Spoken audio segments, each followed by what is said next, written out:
Saudara dan saudari yang dikasihi Tuhan, kita berjumpa dalam acara Mendekap Kasih Tuhan. Bersumber pada 1001 renungan inspiratif karya Romo Frans Sales SCY dan sebagai renungan singkat bagi saudara dan saudari yang sedang menderita sakit, baik yang dirawat di rumah sakit maupun di rumah sendiri, dirawat bersama keluarga. Dengan saya, Romo Valentinus Tejantara SCY dari komunitas SCY Laverna Pringsewu, Lampung. Pada hari ini kita ingin merenungkan tema pengaruh lingkungan dalam hidup kita. Suatu hari seorang nyonya, istri seorang tokoh masyarakat terkemuka, sedang berkunjung ke desa asalnya. Ketika sedang berjalan-jalan di lingkungan desa, ia mendapatkan segumpal tanah yang bentuknya aneh. Tanah liat itu ternyata berbau harum sekali. Diambilnya tanah liat itu, lalu dibawa pulang ke kota. Meski sudah dibawa berkilo-kilometer jauhnya, tanah itu tetap saja masih mengeluarkan aroma harum. Bahkan ketika tanah liat tersebut dibawa ke kamar tidur nyonya itu, seluruh ruangan dipenuhi dengan baunya yang harum. Malam harinya, karena terdorong keingintahuan yang tak mampu ditahannya lagi, nyonya itu mengambil tanah liat tadi dan mengamat-amatinya. Kemudian ia bertanya dalam hati, "Tanah liat apa ini? Mengapa bisa begini harum? Siapa yang mengharumkannya? Dan untuk apa diharumkan?" Tiba-tiba tanah liat itu berbicara. "Apakah nyonya benar-benar ingin tahu?" tanya tanah liat itu.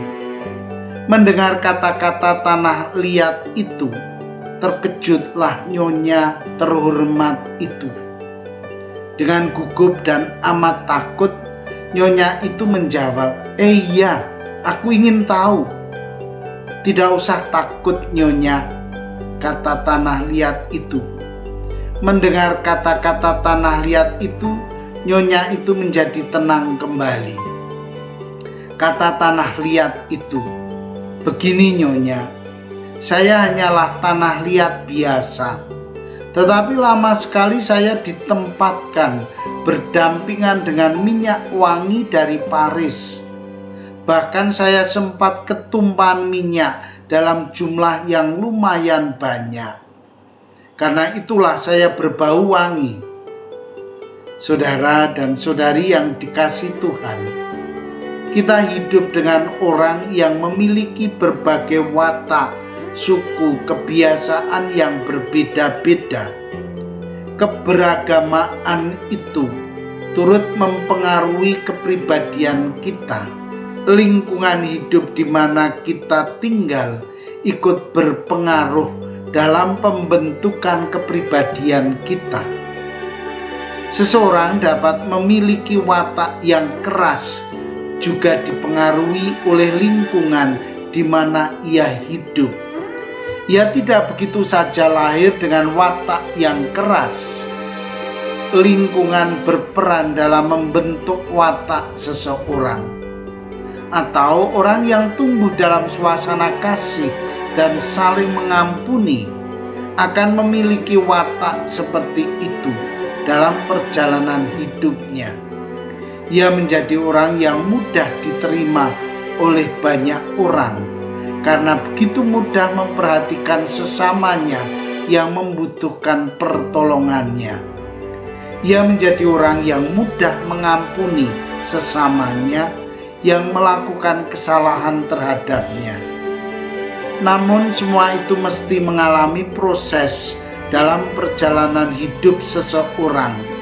Untuk itu, orang mesti berani mengolah kepribadiannya.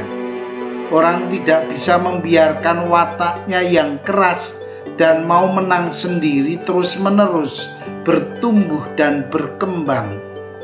Kita hidup bersama orang lain.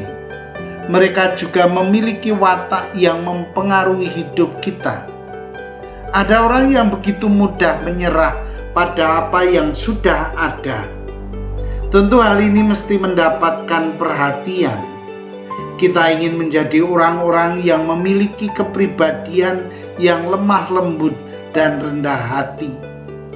Sebagai orang beriman, kita diajak untuk mengasah watak dan kepribadian kita.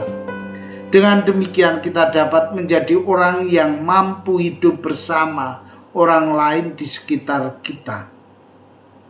Saudara dan saudari yang terkasih, marilah kita mengakhiri renungan singkat kita dengan menyatukan iman, harapan, dan kasih kita kepada Tuhan. Akhirnya, berkat dan doaku selalu menyertai Anda yang sedang sakit. Semoga Tuhan memberi kesembuhan, kekuatan, dan ketabahan dalam memanggul salib hidup ini dan diberi semangat serta kesegaran. Doa dan berkatku selalu menyertai Anda. Sampai bertemu dalam renungan selanjutnya.